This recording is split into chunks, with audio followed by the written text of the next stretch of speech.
The ocean was restless that morning, its waves tossing themselves against steel hulls as if anticipating the coming storm. A storm not of nature but of men and machines, and somewhere, far across the Pacific, Japanese admirals squinted at maps and reports, unable to believe the truth before them. A single factory line, humming with relentless precision, had birthed an armada of over 1,000 LSTs in just 3 short years. Ships that would carry the weight of 1,000 fears, hopes, and lives across the endless blue. And yet, no intelligence intercept, no reconnaissance plane, no whispered rumor could have prepared them for the scale, the audacity of America's industrial might. In those shipyards, the air was thick with the smell of burning rivets, oil, and sweat, a metallic perfume of human endurance and determination, where men and women, because the war had called everyone, moved like living machinery, their hands raw, their backs aching, yet their eyes glimmered with a strange kind of reverence, knowing that each beam welded, each plate fastened, was a heartbeat of history, a pulse that would ripple through the Pacific, altering destinies before the enemy even realized it. And while across the water, Japanese officers pored over their intelligence briefings, the lines of disbelief etched deep on their faces, their minds grappling with a reality that defied expectation. How could a nation seemingly exhausted by war produce more than they imagined? How could steel, sweat, and relentless calculation combine to conjure such a silent, unstoppable tide? The LSTs, flat-bottomed and unassuming, seemed ordinary to the eye. Yet they carried within them the paradox of war, the capacity for both creation and destruction, for mercy and cruelty, as thousands of soldiers would one day pour off their decks onto hostile beaches, trembling with fear and exhilaration, some clutching letters from mothers, others gripping rifles, hearts beating in unison with the engine hum, as if the ship itself had become a living organism, carrying not just men, but the weight of their very humanity. In the evenings, the shipyard would grow quiet, save for the creak of cooling steel and the distant whistle of a steam engine, and the workers, hands blackened, faces streaked with soot, would stand and watch the ship slide into the water, reflections shimmering across the calm tide. And in that quiet, there was both pride and sorrow, the knowledge that they had built vessels of hope for their comrades, yet machines of inevitable death for the unknown soldiers who awaited them across the sea. Intelligence officers in Tokyo, poring over reports in dimly lit rooms, felt a gnawing sense of impotence, the sort of helplessness that comes when reality refuses to bend to expectation. And as they compared charts and predictions with the relentless output of American shipyards, a deep, unsettling realization began to creep into their minds. They had been blind, not for lack of effort, but because they had underestimated the scale of human ingenuity under pressure. The quiet obsession of thousands who labored not for glory, but for survival, for duty, for a belief that the war could be won not merely on the battlefield, but in the unseen places where men and women labored tirelessly. And yet, amidst the steel and smoke, there were moments that defied the brutality of the times. An injured worker consoled by a friend, a foreman refusing to push a young apprentice beyond his limit, a nurse in a temporary medical tent tending to burns and cuts with a gentle hand, tiny flashes of humanity that contrasted sharply with the grim purpose of their labor. Reminders that even in the forge of war, compassion could not be entirely extinguished. By the time the first LSTs crossed the ocean toward contested beaches, carrying infantry, tanks, and artillery, the Japanese admirals were forced to confront a bitter truth. They were not just outnumbered in ships, but outmaneuvered in vision, unable to grasp the symphony of logistics, ingenuity, and relentless human effort that had silently amassed on the other side of the Pacific. Soldiers on the decks of the LSTs would later speak of the strange serenity before landfall, the salty wind whipping at their faces, the rhythmic thrum of engines beneath their feet. And in those moments, they understood that these ships were more than metal. They were lifelines, vessels of courage, floating proofs that war is shaped not only by strategy and firepower, but by the quiet, unrelenting dedication of those who labor unseen, whose sacrifices are measured not in medals, but in the lives preserved, in the missions accomplished, in the faint echo of a rivet being driven home in a shipyard thousands of miles away. And as the Japanese observers tried to reconstruct what had happened, attempting to piece together intelligence reports that now seemed woefully inadequate, they felt a mixture of awe, disbelief, and fear, a recognition that their own understanding had been incomplete, and in that gap between knowledge and reality, the moral weight of war pressed heavily. That wars are not only fought in the sand and sea, but in the minds of those who prepare, calculate, and sometimes fail to see the truth until it is already upon them. Across the Pacific, the LSTs carried men who would face death, fear and heroism in equal measure, yet within their steel confines. The echoes of the shipyard, hammers, rivets, the whispered encouragement of co-workers remained, an invisible soundtrack to courage, a testament to the paradox that in war, creation and destruction are inseparably bound, and that the most powerful weapons are sometimes not guns or shells, but human ingenuity, persistence, and the quiet, stubborn refusal to surrender to doubt or despair. And when the last of those 1,000 LSTs had been completed, sliding silently into the water under moonlight, the workers would stand on the shore, hands shielding eyes against the reflection of moon on metal, and realize that they had changed the course of history, not through heroics or glory, but through relentless, unseen effort, through a willingness to believe that even in the darkest times, human resolve could build bridges over fear, over oceans, over the chaos of war itself, leaving behind a lesson that would haunt the officers who had failed to see it, and inspire the soldiers who would sail into the unknown with nothing but faith in their ships, their comrades, and themselves. The morning fog hung low over the harbor, a pale, trembling veil that muffled the creaking of cranes and the distant roar of engines, and within that muted world, the LSTs glided like ghosts, their flat bows cutting through the water as if born for this precise moment. Each ship carrying hundreds of souls who had never seen the factories where these leviathans were born, who had never felt the blistered hands and burning lungs of those who had labored in silence to make them real. And yet every rivet, every steel plate, whispered stories of sacrifice, fear, and quiet determination. On board, the men clutched their rifles, letters folded carefully in their pockets, some with trembling fingers, others with eyes fixed on the horizon, hearts beating to the rhythm of the engines and the ocean, a rhythm that was at once comforting and terrifying, a reminder that survival was as much a matter of chance as it was of courage. Meanwhile, far to the west, Japanese intelligence officers sat in darkened rooms, the air thick with cigarette smoke and the bitter taste of inadequacy, staring at data that refused to cohere, at charts showing ship numbers that seemed impossible, imagining fleets that could not exist, yet were very real. And in that impossibility lay a gnawing dread, the awareness that they had underestimated not just the enemy, but the human capacity to produce, to endure, to innovate under pressure. Back in the shipyards, the echoes of hammers and welding torches lingered even after the last whistle had blown, and the workers, some stooped with exhaustion, some quiet with reflection, understood that they had participated in something larger than themselves, a silent war of creation that would shape the lives of men they would never meet,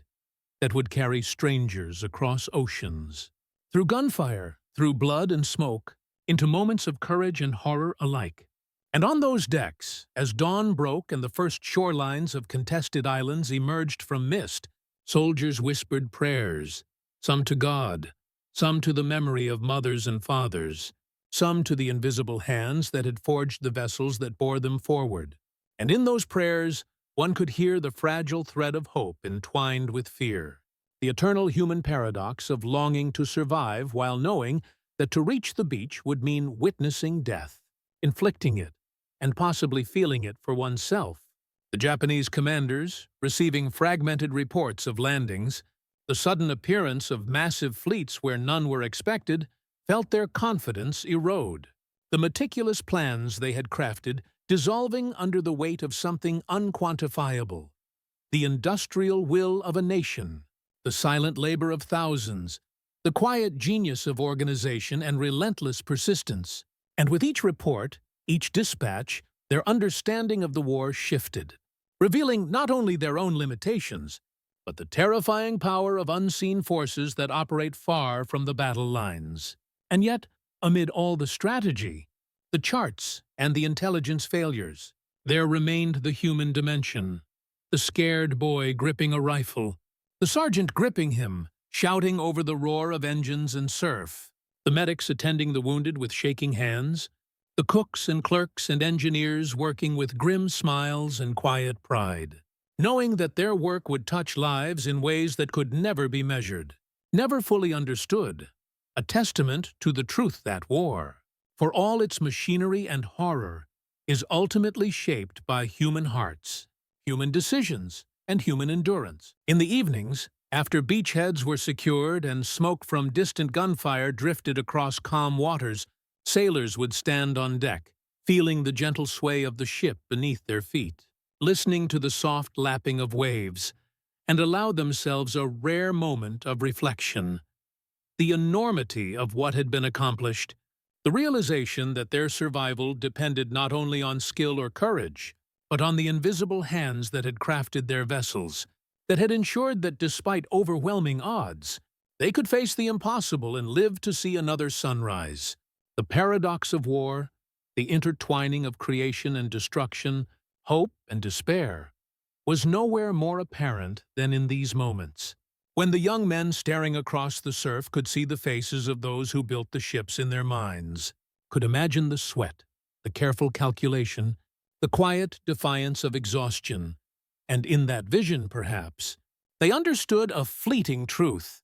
that even in a world ruled by violence, compassion and human ingenuity remain the quiet, unstoppable forces that determine the course of history. And so, as the LSTs pressed forward, carrying soldiers toward shores soaked in blood and sunlight, and as Japanese admirals tried desperately to reconcile impossible intelligence with unfolding reality, the war continued not just in the mud and sand, but in hearts and minds, in the echoes of hammers in distant shipyards, in the soft prayers of men clinging to life,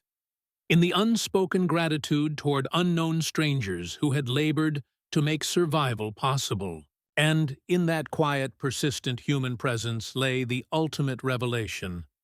that even in war, the human spirit, resilient, inventive, compassionate, can shape destinies far beyond the reach of any map, any plan, any general, any nation.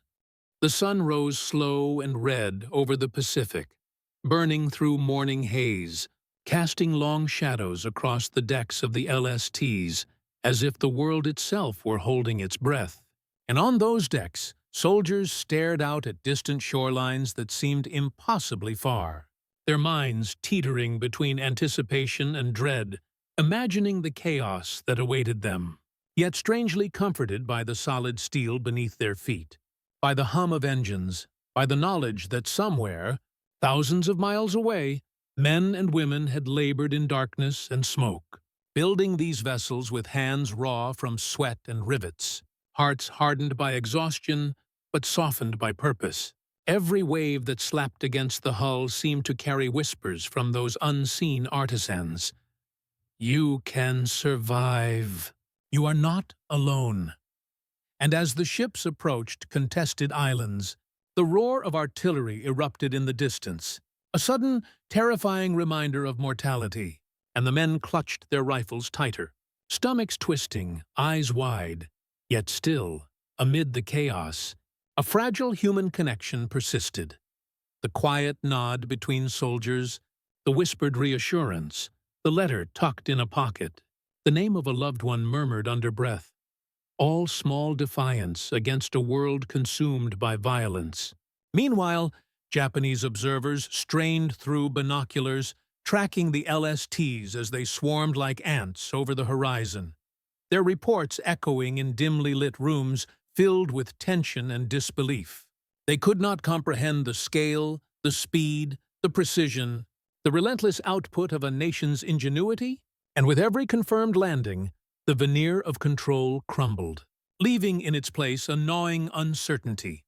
a fear born not from immediate battle, but from the realization that the enemy's capacity for production, for adaptation, for human perseverance, was beyond prediction, beyond calculation. On the LSTs, medics moved silently among the wounded, their hands slick with blood, their faces masks of exhaustion and empathy, speaking words of comfort that seemed almost sacred against the backdrop of gunfire and chaos. And in those moments, the paradox of war was undeniable. These ships, forged in sweat and steel, were instruments of both survival and death, carrying men who would save lives and take lives in the same heartbeat, who would face the unimaginable and still find room for compassion, for mercy, for fleeting humanity. Soldiers wrote hurried letters to mothers, sisters, wives, friends, and somewhere. In distant shipyards, the workers who had built these LSTs imagined the men they had never met, prayed for them in their own quiet way, unaware of the actual battles unfolding, yet intimately connected through every weld, every bolt, every measured cut of steel that had allowed these men to reach the beaches alive. And in that connection, the invisible threads of war stretched across oceans, uniting the laborer and the soldier in a silent pact of endurance, courage, and hope. As day gave way to evening, and the smoke of distant shorelines mingled with the golden light of sunset, commanders on both sides were forced into reflection, the Japanese trying to understand an enemy